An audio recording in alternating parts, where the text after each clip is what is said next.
Now, Pope Francis's papacy was shaped by his early beginnings of humility in Argentina. The first pope to be elected from outside the traditional European countries, Pope Francis sought to bring change to the centuries-old Catholic establishment and address historical challenges. Brenda Wanga takes a look at the journey and impact of Pope Francis as the 266th man to hold that office. Pope Francis' journey to the helm of the Catholic Church reads like a great-to-glory story.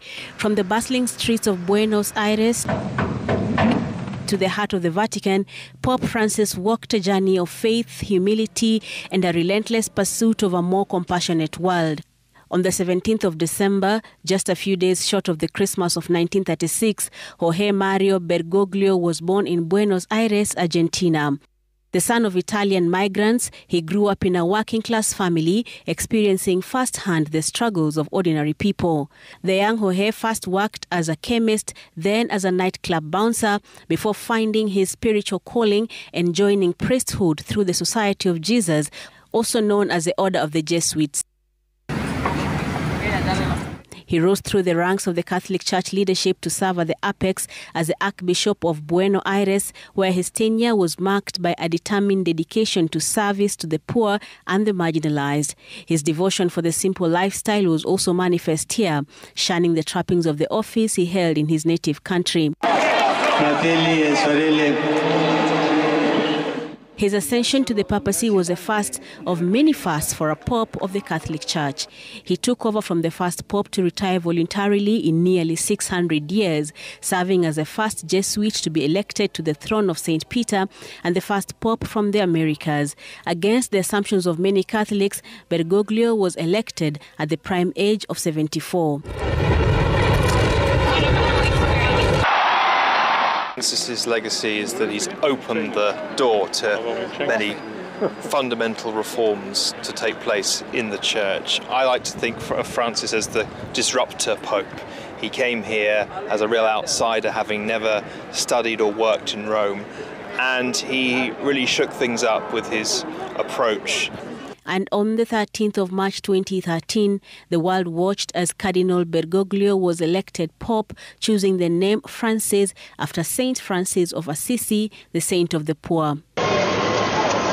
Pope Francis's papacy stayed true to his leadership style, one defined by humility. His emphasis on mercy and his call for a church that is close to the people. Right from the beginning, he made it clear that he would stay true to the traits of Saint Francis of Assisi, whose name he took. He shunned the ornate papal apartments and lived in a Vatican guest house and rode in a modest vehicle. He has championed the cause of the poor, spoken out against injustice, and advocated for environmental protection. Francis really changed the church in a number of ways. I mean, he's changed the whole style of being a pope. He changed the priorities of the church in terms of its pastoral practice and its public policy. He opened up the church for more conversation and debate and discussion. These are all dramatic ways that he changed the church from what it was earlier. Throughout his dozen-year papacy, Pope Francis styled himself as a change agent, a role he strived to perform as he endeavored to steer the church from the disarray following the resignation of his predecessor, Benedict XVI. He focused his service to migrants, the poor, and the destitute in society, embracing victims of sexual abuse by Catholic clergy members. He also sought to hold those clergy accountable for such atrocities and reached out to the gay Catholics. He sought to bring nations closer together and campaigned for peace in war-torn African nations. But his push to change the status quo within the Catholic establishment wasn't well received with everyone.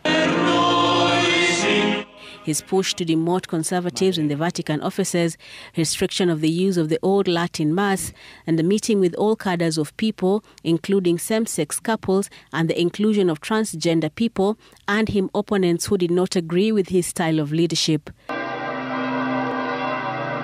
His achievements include landmark encyclicals on climate change and social justice, his efforts to reform the Vatican bureaucracy, and his role in facilitating dialogue between nations. However, his papacy has not been without its challenges. He has faced criticism from some within the church for his progressive views and his approach to certain issues. Someone who is still in the spirit of Pope Francis, but there's nobody like Pope Francis in the College of Cardinals. You know, we can't clone him.